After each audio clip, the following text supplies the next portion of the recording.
দিনে দুপুরে আলিপুরদুয়ার শহরের মধ্যে মোবাইল ছিনতাই করে পালিয়ে যাওয়ার সময় ধরা পড়ল এক দুষ্কৃতী। সূত্রে পাওয়া খবর অনুযায়ী কোচবিহারের এক প্রতিবন্ধী যুবক আলিপুরদুয়ারে কাজ করে বাস ধরার জন্য অপেক্ষা করে উত্তরবঙ্গ রাষ্ট্রীয় পরিবহন বাস স্ট্যান্ডে। এই সময় অচেনা যুবক প্রতিবন্ধী যুবককে বাড়িতে ফোন করবে বলে ফোন নেওয়ার চেষ্টা করে, এরপর আচমকাই ফোন নিয়ে পালিয়ে যাওয়ার চেষ্টা করে। এই সময় কিছু স্থানীয় বাসিন্দারা দৌড়ে ছেলেটিকে ধরে ফেলে। খবর পেয়ে ট্রাফিক পুলিশ ছিনতাইকারী যুবককে আটক করে নিয়ে যায় থানায়। গোটা ঘটনায় দারুণভাবে চাঞ্চল্য ছড়ায় গোটা এলাকায়। অসমর্থিত সূত্রে পাওয়া খবর অনুযায়ী ছিনতাইকারী যুবক পূর্বেও অপরাধমূলক কাজের জন্য জেলে গিয়েছিল। স্বাভাবিকভাবেই দিনে দুপুরে এইভাবে মোবাইল ছিনতাই হওয়ায় সাধারণ মানুষের নিরাপত্তা নিয়ে উঠছে প্রশ্ন।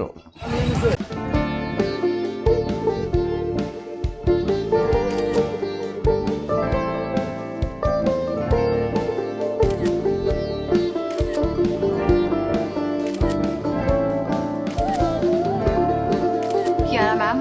Short ready. Just 1 second, huh?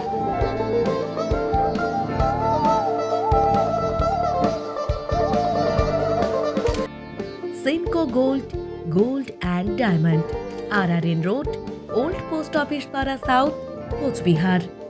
স্টেশনে আসছি, বাস স্টেশনে গাড়ি ধরবো, শিলিগুড়ির গাড়িতে চড়ে আমার যাইতে লাগবে, আমি ঘরগড়িয়ে নামবো। তার জন্য বাস স্টেশনে গিয়েছিলাম। ওইখানে গিয়ে ওই ছেলেটার সাথে আমার দেখা, ওর নামও জানি না সঠিক। তো আমাকে বললো যে ভাই একটু মোবাইলটা দে, আমার এরকম প্রবলেম, অনেক প্রবলেমে পড়ছি, আমি ফোন করব, আমার কাছে মোবাইল নেই, অনেক নাম্বার আছে। তোকে আমি দিলাম মোবাইলটা, দেওয়ার পর ও 2-1টা কল করলো, 2-3 জায়গায় কল করলো। করার পর ও ইসে করলো, ওটাই বললামই একবার, কিন্তু কি হলো তারপরে ছেলেটা কি করলো? মোবাইলটা নিল আমার, মোবাইল নিলেও ফোন করলো, এক জায়গায় ফোন করলো, 2 জায়গায় ফোন করলো, কাজ হইলো না। বলে কি এটাই লাস্ট কল আমার, 3 নম্বর কলে যেহেতু কাজ হবে, না হবে নেই। তো আমি মোবাইলটা দিলাম, দিয়ে আমাকে সত্যি বলতে আমাকে পিচ্চাপ ধরছে খুব। আমি বলি কি তুই ওইখানে দাঁড়া, এই যে ওইখানে তেনজিং রোডের বাস স্টেশন যে আছে ওইখানে পাশেই বাথরুম ওকে দাঁড়ায় আছে। তো আমি বলি পিচ্চাপটা আমি করে আসি।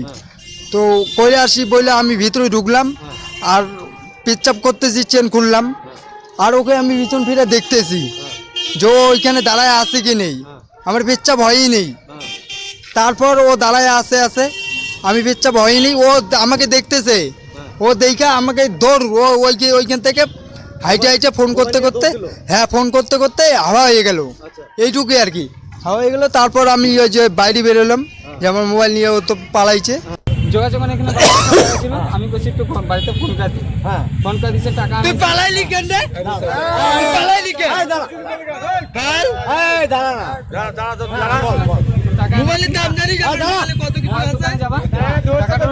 ও দোকানে চলো, আমি জিজ্ঞাসা করে দিব। টাকাটাই আমার থেকে কাটতে ছিল, ঠিক আছে? তো এ কাটতে ছিল, তো এর মোবাইল টাকা আমি নিজে দূর দিচ্ছি, আমি মিশা তো করবো না, আমি নিজে দূর দিচ্ছি। আজকে আমি জেল থেকে বাইরে আছি। জেলে ছিলি? হ্যাঁ জেলে। কি কারণে জেলে ছিল? তুই আগে কি করছিলি?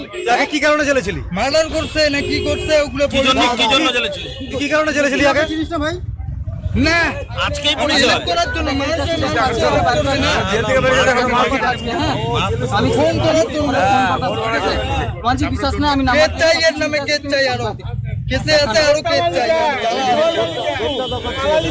দৌড়াবি কেন? ওই দাদা এই যে আমার রাস্তা বল। ওই দাদা হঠাৎ করে আমরা কলেজ হলে দাঁড়িয়ে আছি আর কি, হঠাৎ করে এই ভাইটা আমার মনে হচ্ছিল যে ফিজিক্যাল হ্যান্ডিক্যাপ, চিৎকার করতে করতে পেছনে ধাওয়া করছিল একজনের, বুঝে চোর চুরে নিয়ে গেছে। পরে আমরা ওই যে মোবাইলটা নিয়ে দৌড়চ্ছিল, আমরা তাকে আটকানোর পর জানতে পারি যে ওই ছেলেটার মোবাইলটা হাত থেকে চুরি করে নিয়ে পালাচ্ছিল, আমরা ওকে আটকালাম। তখনই আপনি দৌড়ে গিয়ে ওই ছেলেটিকে ধরেন? হ্যাঁ ধরলাম।